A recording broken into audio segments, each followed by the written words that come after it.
Newsroom Live, sponsored by Chandragupta Academy, top floor, Rama Govind Palace, Rewa. नमस्कार, Vindhya times में आपका स्वागत है। प्रदेश और विंध्य की 4 बड़ी खबरों के साथ हाजिर हुए हैं। इससे पहले एक बड़ी खबर जिससे मध्य प्रदेश की सियासत भी प्रभावित होगी। कांग्रेस के राष्ट्रीय अध्यक्ष को लेकर अब सरगर्मियां तेज हो गई हैं। राजस्थान के मुख्यमंत्री अशोक गहलोत का नाम अध्यक्ष पद की रेस में सबसे आगे है। इस सिलसिले में उन्होंने अंतरिम अध्यक्ष, कांग्रेस की अंतरिम अध्यक्ष सोनिया गांधी से बुधवार शाम को 2 घंटे बातचीत की। इन नेताओं के बीच क्या बातचीत हुई ये सामने नहीं निकल कर आया, लेकिन मीडिया रिपोर्ट्स की माने तो इस मुलाकात में, इस बैठक में यह भी बात हुई कि सोनिया गांधी किसी का फेवर नहीं करेंगी। निष्पक्ष प्रणाली से, लोकतांत्रिक तरीके से ये चुनाव होना है। गुरुवार को अशोक गहलोत राजस्थान के मुख्यमंत्री राहुल गांधी से मिलने कोच्चि जाएंगे। वहीं दिग्विजय सिंह ने एक बयान दिया है और उन्होंने कहा है कि अगर वे अध्यक्ष बनते हैं तो उन्हें मुख्यमंत्री का पद छोड़ना पड़ेगा। उदयपुर अधिवेशन में यह प्रस्ताव पास हुआ था कि एक व्यक्ति सिर्फ एक पद पर रहेगा। दिग्विजय सिंह खुद भी अध्यक्ष पद का चुनाव लड़ने की तैयारी कर रहे हैं।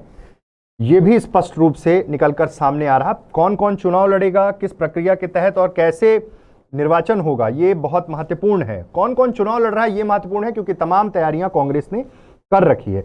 वहीं गहलोत ने कहा है कि समय बताएगा मैं कहां रहूंगा, लेकिन उन्होंने ये भी कहा कि मेरी इच्छा तो ये है कि मैं किसी पद पर ना रहूं, क्योंकि मैं बहुत पद पर रह चुका। मेरी उपस्थिति से पार्टी को फायदा होना चाहिए, कांग्रेस मजबूत होनी चाहिए, मैं यही चाहता हूं।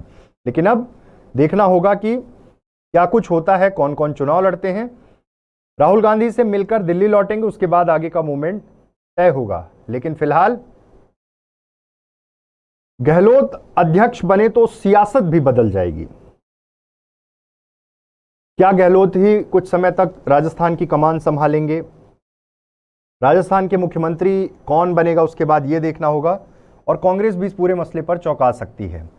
दूसरी खबर की बात करते हैं। दूसरी खबर, मध्य प्रदेश में अगले साल विधानसभा चुनाव है, लेकिन उसके पहले कांग्रेस ने एक मास्टर स्ट्रोक खेला है, एक वादा किया है।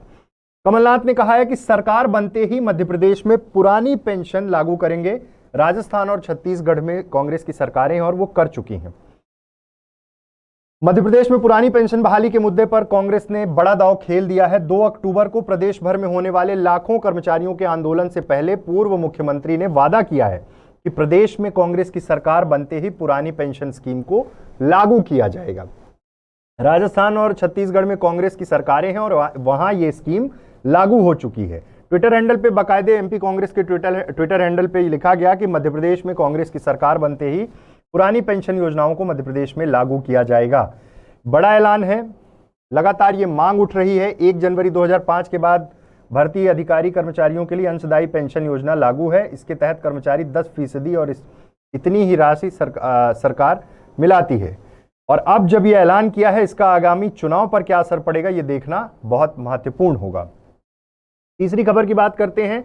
विंध्य सहित कई जिलों में अच्छी बारिश हो रही है। बंगाल की खाड़ी में बने लो प्रेशर एरिया से प्रदेश एक बार फिर तरबतर होना शुरू हो गया है।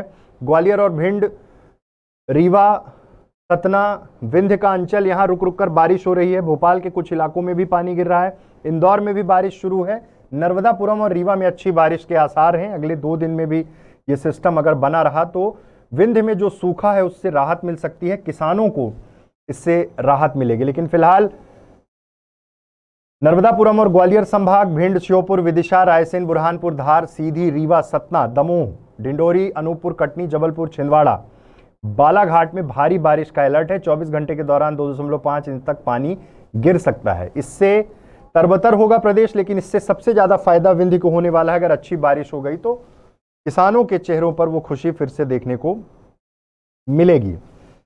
आखिरी खबर की बात करते हैं।